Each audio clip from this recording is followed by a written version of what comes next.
সম্মানিত শিক্ষার্থী বন্ধুগণ, আসসালামু আলাইকুম ওয়া রাহমাতুল্লাহি ওয়া বারাকাতুহু। আশা করি আপনারা সবাই ভালো আছেন। আলহামদুলিল্লাহ, আমিও ভালো আছি। তো আজকে আমরা একটা গুরুত্বপূর্ণ ক্লাস নিতে যাচ্ছি। ক্লাসটি হচ্ছে রসায়ন। রসায়নের ক্ষেত্রে আগের ক্লাসগুলো আমরা পিএইচ অর্থাৎ পাওয়ার অফ হাইড্রোজেন সম্পর্কে আলোচনা করেছিলাম। তো আজকে আমরা ওই পিএইচ এর পরিমাণ সম্পর্কে কিছু আলোচনা করব। সেটা হলো বিষয় আমরা দেখতে পাচ্ছি রসায়ন, পিএইচ এর গুরুত্ব, অর্থাৎ পিএইচ এর গুরুত্ব মানবদেহের ক্ষেত্রে কতটুকু গুরুত্বপূর্ণ এবং অন্যান্য ক্ষেত্রে কতটুকু গুরুত্বপূর্ণ, এটা আমরা কেমিস্ট্রি অর্থাৎ রসায়ন বইটা পড়লে জানতে পারবো। আজকে আমরা যে বিষয়টা জানবো এটা হলো মানব অর্থাৎ যে কোনো অঙ্গের খাতিরে, অর্থাৎ যে মানুষের যে কোনো অঙ্গের ক্ষেত্রে আমাদের পিএইচ এর পরিমাণটা কতটুকু থাকতে পারে। তাহলে আমরা এখানে দেখতে পাচ্ছি অঙ্গের নাম আর হচ্ছে পিএইচ এর পরিমাণ। তাহলে আমরা দেখতে পাচ্ছি পাকস্থলী, অর্থাৎ আমাদের পাকস্থলীতে পিএইচ এর পরিমাণ হচ্ছে 1, অর্থাৎ পিএইচ এর পরিমাণ হচ্ছে 1। এরপর হচ্ছে 2 নম্বর হচ্ছে মানুষের ত্বক, অর্থাৎ মানুষের ত্বক মানে আমাদের মুখমণ্ডল বা আমাদের এক কথা শরীর আবরণকে সাধারণত ত্বক বলা হয়। এই ত্বকের ক্ষেত্রে আমাদের যে সহনীয়, অর্থাৎ ত্বকের ক্ষেত্রে যে সহনীয় পিএইচ এর পরিমাণটা, এটা হলো 4.8 থেকে 4.5 পর্যন্ত। এর বাহিরে যদি পিএইচ এর পরিমাণ বেশি হয় তাহলে আমাদের ত্বকটা পুড়ে যাওয়ার সম্ভাবনা থাকে।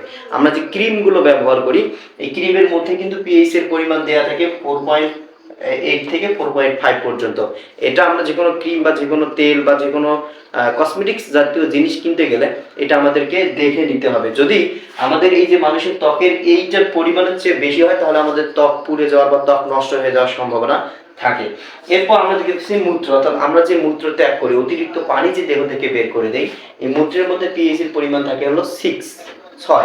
এরপর হচ্ছে রক্ত, আমাদের শরীরে প্রবাহমান বিভিন্ন শিরায় উপশিরায় যে রক্তগুলো প্রবাহিত হয়, এই রক্তের পরিমাণ পিএইচ এর পরিমাণ আমাদের দেহ হলো 7.43 থেকে 7.54 পর্যন্ত। এইটা হলো আমাদের পিএইচ এর পরিমাণ রক্তের সাথে সম্পর্কিত। এরপর হচ্ছে অগ্নাশয় রস, 5 নম্বর হচ্ছে অগ্নাশয় রস। এই অগ্নাশয় রসের মধ্যে পিএইচ এর পরিমাণ থাকে হলো 8.1। অর্থাৎ আমাদের মানব দেহের বিভিন্ন অঙ্গের ক্ষেত্রে যে পিএইচ এর পরিমাণগুলো, এগুলো যদি কম অথবা বেশি হয় তাহলে আমরা অসুস্থতায় ভুগি এবং আমাদের ত্বকের সমস্যা হয়ে থাকে।